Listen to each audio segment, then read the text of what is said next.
Y bueno, vamos a otros temas. Fíjese usted que ya estamos listos para celebrar el día de mañana, el Día del Amor y la Amistad.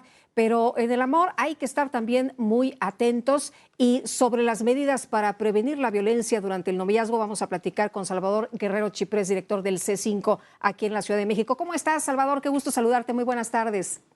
Igualmente, Lupita, pues sí, este 14 de febrero, como cualquier otro día, el C5 tiene un compromiso de promover la desnormalización de la violencia con el apoyo empático e inmediato ante cualquier agresión a las mujeres. Y sí, hay recomendaciones fundamentales que todos deberíamos seguir y que deberían constituir parte de nuestra vida cotidiana. Entre las que podemos mencionar es si tu pareja muestra señales como control de lo que haces, celos, revisa tu celular, mensajes o correos, te vigila o te ofende, es mejor culminar con esa relación, es mejor concluirla. En caso de ser víctimas de agresiones físicas, verbales o recibir amenazas por parte de la pareja, es necesario presentar la denuncia ante el Ministerio Público. Sí. Y tienes un acompañamiento inmediato que está el 911, el 089 y la línea 765, a la cual curiosa y paradójicamente le dio un impulso Lady Uber por ahí al mencionarla de una manera tramposa, pero sí es una línea que atiende y que por eso es referida inclusive por las personas que deberían pensarlo dos veces antes de jugar con la propia línea de emergencia. Salvador, veía yo las cifras, estas que ustedes dan a conocer sobre el tema de prevenir la violencia, y me llama mucho la atención que sobre todo hay violencia que reportan los adolescentes.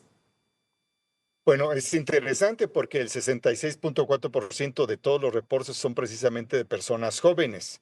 Y sí, ciertamente las personas menores de 18 años tienen una participación creciente en la confianza, en la atención y al acudir a cualquiera de estas tres líneas que, insisto, 911, 089 y asterisco 765.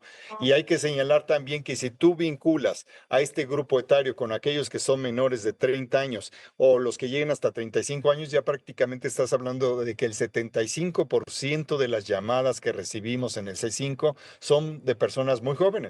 Ahora, ¿quiénes denuncian más, los hombres o las mujeres? Hay mucha confianza, ya decías, antes daba mucha vergüenza, daba pena decir que eras víctima de violencia, pero ahora pues hay muchos canales para expresarlo, ¿no? Así es, digo, comparado con hace 20 años, cuando uno de cada 100 de aquellos hombres que marginalmente, vamos a decirlo así, eran víctimas de violencia de sus parejas, siendo estas mujeres, ahora estamos pasando a un porcentaje que quizás se multiplica por 5. Sin embargo, hay que reconocer dos cosas muy importantes. La primera de ellas es que la mayor parte de las víctimas de violencia dentro del noviazgo son precisamente las mujeres, sea una persona muy conocida en el sentido de los entornos de donde está la pareja, o sea, la propia pareja. Y en el caso de los hombres que antes se avergonzaban mucho más de acudir a las líneas de emergencia o más aún de acudir ante el Ministerio Público, el número ha crecido, sin embargo, sigue siendo marginal por las dos razones, porque básicamente la violencia es cometida por varones, no por mujeres. Oye, también me llama la atención otro dato, que los meses, no sé si tenga algo que ver, mayo y marzo son donde más renuncias se reciben o es una coincidencia. Pues fíjate que esto coincide con otros delitos. Por ejemplo, también se habla en algunos estudios, y si tú observas los datos que tenemos en la disposición nacional, pero no solo aquí en México, los meses, digamos, en primaverales y de verano suelen ser algunos que, voy a decirlo así, pues son más contribuyentes de los datos altos en todos los tipos de violencia. Ujú. Deberíamos hacer quizás en algún momento, si lo tuviéramos, ¿verdad? Un estudio antropológico de por qué razón Sí, en las etapas de mayor de calor es calor, cuando ¿verdad? Ujú. hay más violencia.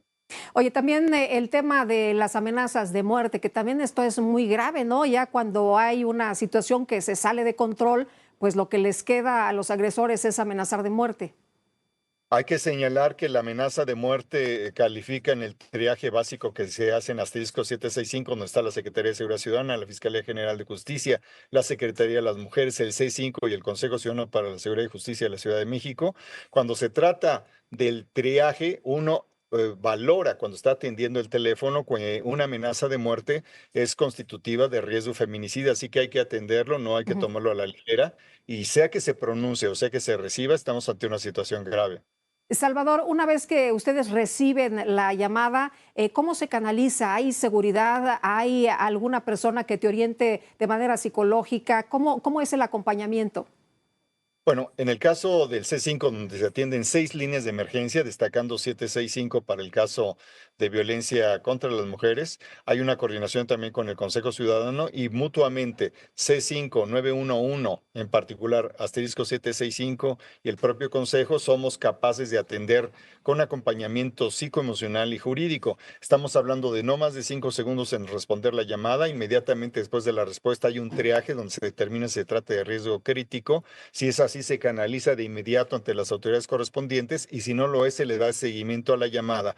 Y si eventualmente también notamos que hay una tendencia a no ratificar la información correspondiente a la amenaza, porque generalmente se trata de una persona conocida, obviamente, en el 85% de los casos, pero resulta que a veces es difícil asumir que si una persona cercana a nosotros pues se cometió una falta, ya perseguirla y arrojarse a las consecuencias que implica la persecución a partir de detonar el aparato de procuración de justicia, a veces no toda la gente está dispuesta a hacerlo. Nosotros llamamos a que así se haga porque sí es importante establecer, pues sí, una cierta ejemplaridad respecto de lo que debe ser el combate a la impunidad en relación con la violencia de las mujeres, no solo en el contexto de este 14 de febrero, sino todos los días. Muy bien, pues Salvador, aprecio mucho, como siempre, que puedas platicar con nosotros. Buenas tardes. Buenas tardes, Lupita, hasta luego. Hasta Gracias. luego.